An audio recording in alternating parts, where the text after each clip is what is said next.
Eu recebo aqui em nossos estúdios o vice-presidente da Assembleia Legislativa do Acre, deputado Moisés Diniz, do PCdoB. A decisão do Supremo Tribunal Federal, que obriga o governo do Acre a demitir 11.554 servidores contratados sem concurso público até 31 de dezembro de 1994, está em discussão em todo o Estado. No momento, falta apenas o Supremo modular os efeitos da decisão para vigorar a partir de 12 meses contados da data da publicação da ata do julgamento.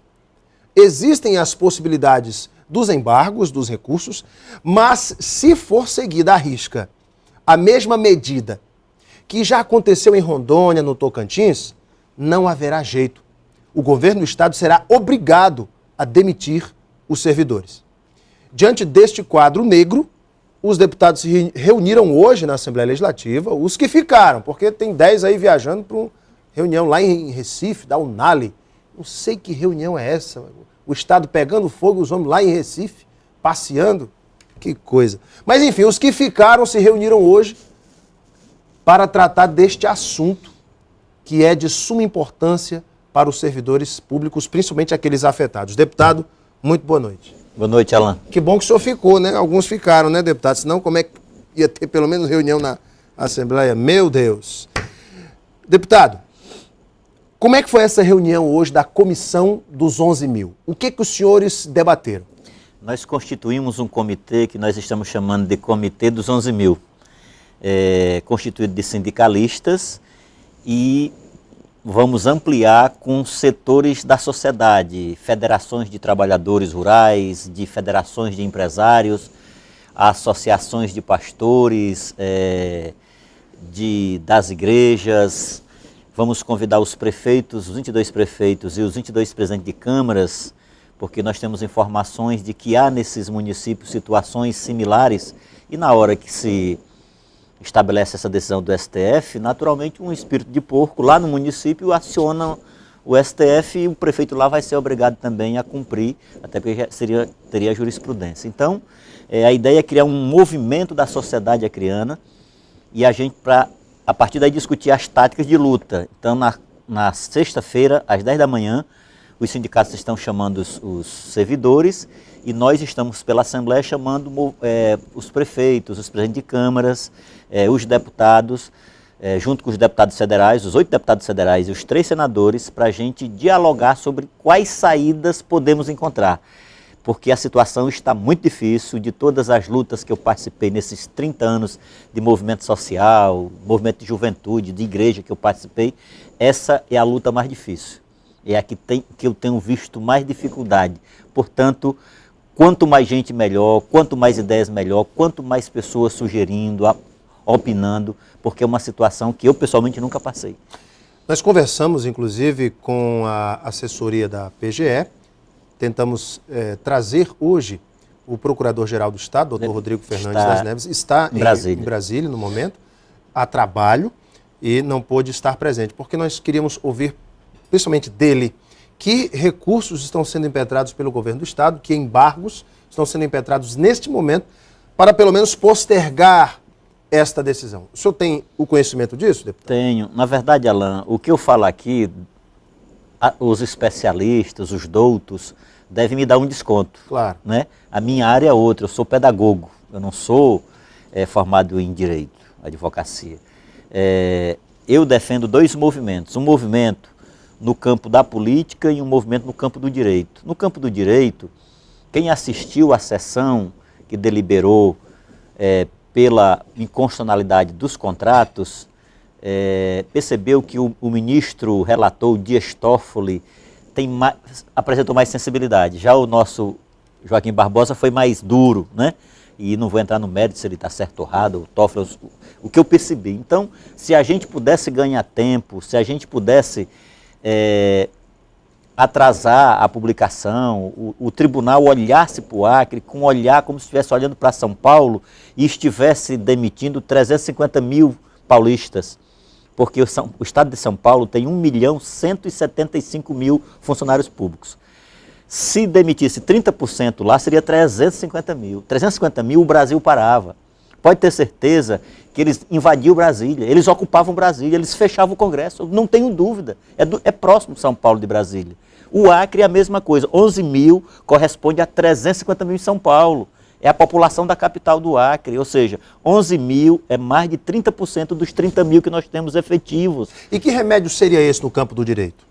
Que se pudesse... Os embargos legais que estão sendo já... Que se pudesse... impetrados. Tem embargo de declaração, embargos infringentes, né? Esses são recursos muito usados por quem tem dinheiro, quem tem poder. Finalmente nós vamos usar para quem não tem, que são nossos queridos funcionários. Porque a justiça no Brasil, o pobre vai logo preso. Se falar para um trabalhador lá de Tarauacá ou de Rio Grande do Sul que é embargo infringente, ele vai pensar que é outra coisa. Outra coisa. Então, nós estamos propondo que a gente ganhe tempo, porque, Alain, eu tenho pessoas que estão dialogando comigo no Facebook, que mandam, e é muito emocionante os depoimentos, porque a pessoa tem 30 anos de serviço, professora, não se aposentou porque ficou 6 meses fora de sala de aula, e aí não pode se aposentar, só em 2014. E aí, depois de 30 anos de serviço, formou os meus filhos, formou os filhos dos acreanos e vai para a rua. Aí estão as perguntas dos internautas que fazem esses tipos de questionamentos. Como fica a situação dos servidores se forem demitidos? Haverá algum tipo de pagamento por tempo de serviço, indenização? São as perguntas dos internautas. Vamos a elas, deputado. Olha aqui, ó. Primeira pergunta é do Cariston Lima. Boa noite, Alain. Boa noite, deputado. Quero saber do nobre deputado quais as medidas que estão sendo tomadas para que essas demissões não ocorram. O deputado já falou aqui, que são embargos, são remédios legais, recursos que devem depois ser julgados e, enfim... Ou aprovar a PEC 54, que eu posso entrar depois. Entrarmos nesse tema. Existe alguma possibilidade de criarem uma aposentadoria proporcional ao tempo de serviço prestado, deputado? Esse é o plano B que está na minha cabeça. Na minha cabeça é o plano B. Se o Joaquim Barbosa, nosso ministro-presidente, já informou de que ficarão fora da decisão os aposentados e os pensionistas, por que não então os outros teria esse direito a uma aposentadoria proporcional? Então uma pessoa que tem... Ao tempo de serviço. Ao tempo de serviço. Uma pessoa, no lugar de sair sem nada, saísse com 80% do que ganha hoje. O Estado 70%. tem caixa para pagar essa aposentadoria? O Estado vai ter que pagar todos. O Estado vai ter que pagar todos. Nós estamos recuperando a nossa Previdência. Ela sofreu um baque, mas está sendo recuperada nos últimos 14 anos. Portanto, essa seria o plano B, mas eu quero apostar que nós não vamos precisar do plano B. Eu acredito que é possível encontrar saída, porque você imagine, Alain, porque então o Estado brasileiro, e aí quando eu falo Estado brasileiro é o STF, é o Tribunal de Justiça, é o governo do Acre, é o Estado brasileiro. Por que não retirou essas pessoas quando elas completaram 5 anos de serviço? Como qualquer crime que ocorre no Brasil, com exceção dos que não prescreve, o racismo, etc. Então existe essa possibilidade. É o plano B que eu acho que a gente vai ter que brigar caso ocorra essa catástrofe, mas eu acho que a gente ainda não vai ter essa catástrofe, eu ainda estou acreditando que não haverá. Rox Silas faz a seguinte pergunta: deputado, será que o governo poderia reduzir os cargos comissionados e realizar um concurso público que realmente fosse chamado e que fossem chamadas as pessoas melhores colocadas? Tendo em vista que houve concurso e tem gente que vai para 2 anos de espera, aqui o Rox já está falando do concurso público. Isso passa pela cabeça do governo? Tanto faz gastar 1 milhão com contratos provisórios ou cargos comissionados ou gastar 100 mil reais, isso não vai interferir na situação dos 11 mil. Porque concurso é concurso, abre-se os critérios e não dá para proteger ninguém. Se abrir um concurso para 11.554 vagas, todos os brasileiros natos e legais, naturalizados, poderão concorrer e participar. E eu tenho certeza que esses companheiros com 50 anos, com 60 anos, alguns já próximos de se aposentar, sem nível superior, não vão disputar com a rapaziada que está saindo da universidade. Lá em casa eu tenho 4. Um formou, 2 se formando e um pouco mais distante. O Eliésio Esses Andrade. meninos é que vão disputar e vão tomar essas vagas, sem nenhuma dúvida. O Eliésio Andrade é o seguinte: olha, eu defendo o concurso. Este negócio aqui, cadê? Volta aqui. Às vezes o computador faz aqui, reiniciando aqui. Ele fala o seguinte aqui, o Eliésio. Ele diz, olha, Eu defendo o concurso público, esse negócio de contratar sem concurso é um mal político severo. Não é verdade, deputado? Eles não acham que já está na hora de acabar, inclusive, com esses cargos comissionados e moralizar de vez a gestão pública? Cargos comissionados em qualquer governo, se daqui a 2 anos a gente não ganhar o governo e ganhar a oposição, eles vão continuar tendo cargos comissionados. O tamanho, se vai utilizar mais pessoas de carreira ou não, por exemplo, na Assembleia Legislativa nós temos um teto. X% é utilizado da casa nas estruturas de poder e de fora é muito pouco. Isso pode ser utilizado na administração pública, vai depender de quem está governando o Acre. Agora, contratos provisórios aqui tem muitos. Contratos provisórios, contratos de cooperativas, que eu acho que isso é que tem que reduzir.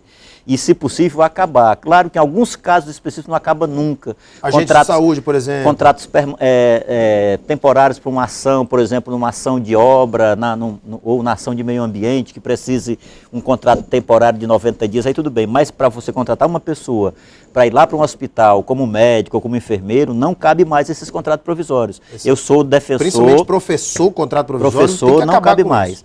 Vocês lembram, quem assistiu às minhas entrevistas, as minhas opiniões, que até 2012, Alan, eu era contra o concurso público para professor,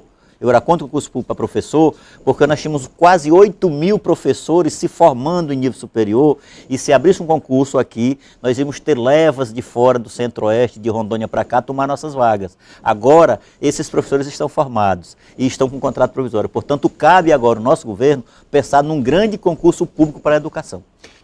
Tem uma pergunta aqui, deputado, da Camila Maia. Ela faz 2 perguntas. Os funcionários que forem demitidos irão ganhar alguma ajuda? Terão um seguro-desemprego, por exemplo? E se realmente fizerem um concurso público, quem passar será chamado? É realmente uma pergunta recorrente. E essa questão do seguro-desemprego também, é possível que se encontre uma solução? Eu disse o seguinte, o problema no Brasil é que se determina o cumprimento de uma lei e aquele que é penalizado sai fora, é penalizado e tem que recorrer para os seus direitos. E quem recebe os direitos dele é os bisnetos. Se o STF decidisse, demite todo mundo, tem garantia do FGTS, a própria Previdência que ele contribuiu 20, 25 anos, imposto de renda, muita gente pagou imposto de renda, aí simplesmente vai para a rua e fica como?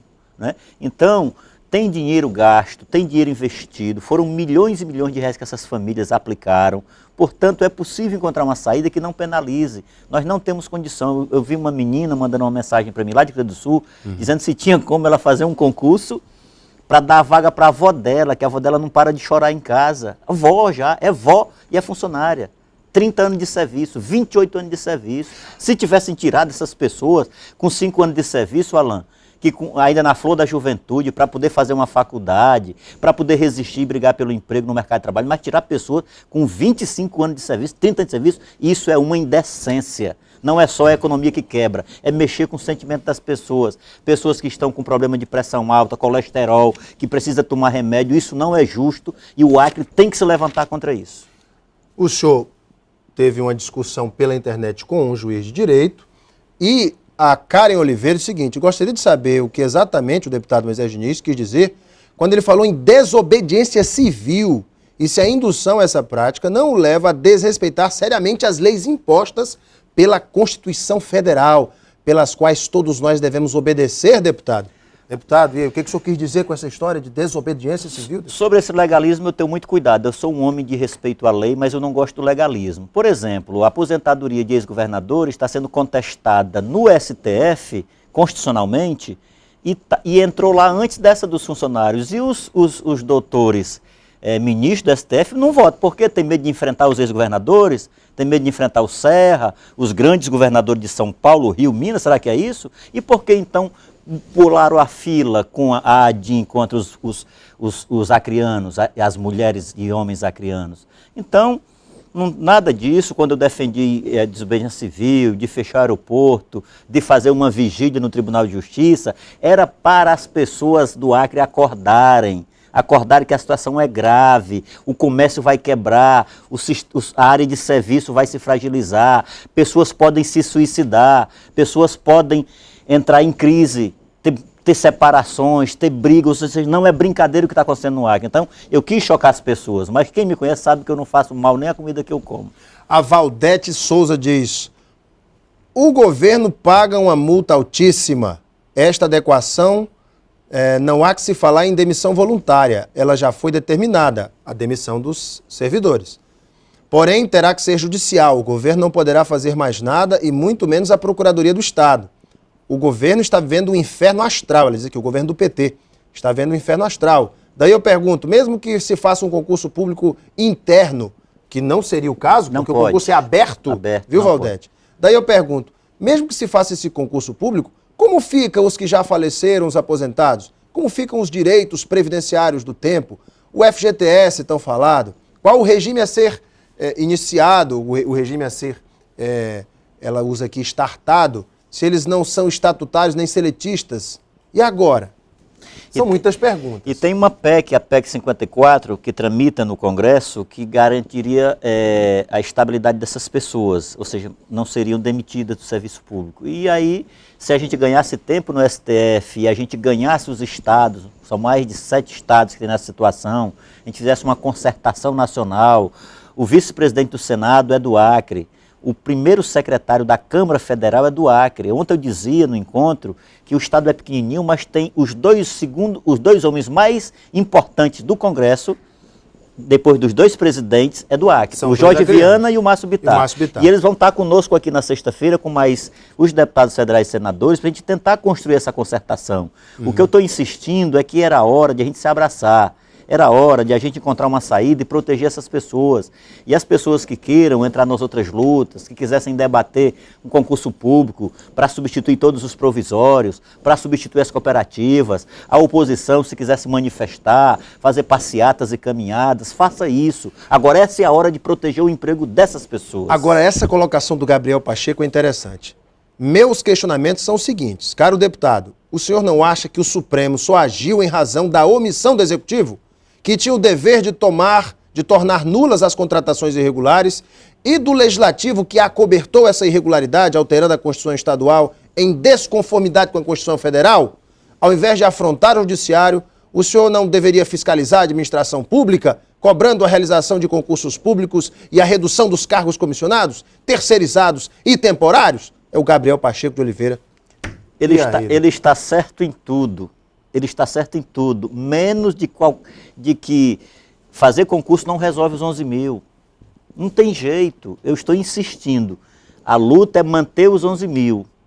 Nós temos 11 mil que está nessa situação irregular e tem mais milhares, centenas de contratos provisórios de cooperativas. Então faz um concurso para essas centenas e esses milhares que não são dos 11 mil. Vão para a rua, quem quer fazer isso, os estudantes, os deputados, os vereadores, os sindicatos, acordem. Vamos para a guerra, vamos para a luta, por um concurso público amplo no Acre. Agora vamos nos abraçar com essas pessoas que têm 20 anos de serviço, 30 anos de serviço, pessoas de idade. Essas pessoas fizeram o Acre chegar até aqui. Essas pessoas, Alan, pegaram os nossos filhos lá nas maternidades, quando deram o primeiro choro, quando deram o primeiro sorriso, aplicaram as injeções nos nossos velhinhos, nos nossos pais, nossas mães, lá nos hospitais. Essas pessoas estão sendo jogadas na rua. Isso não pode acontecer. Gente, o tema é bastante controverso, polêmico, mas nosso tempo já estourou. Eu agradeço o deputado Moisés Diniz, que sempre vem bater um papo conosco, responder as perguntas dos nossos internautas. Quero agradecer aqui, foi um dos posts, um dos tópicos mais comentados da história do Gazeta Entrevista. Um verdadeiro recorde de participações em todas as redes. Muito obrigado a você que participou, enriqueceu o programa. Obrigado, deputado. Obrigado, Alan. Viu? Tema muito bom. Daqui a pouco a gente volta para a sequência do Gazeta Entrevista. Até já.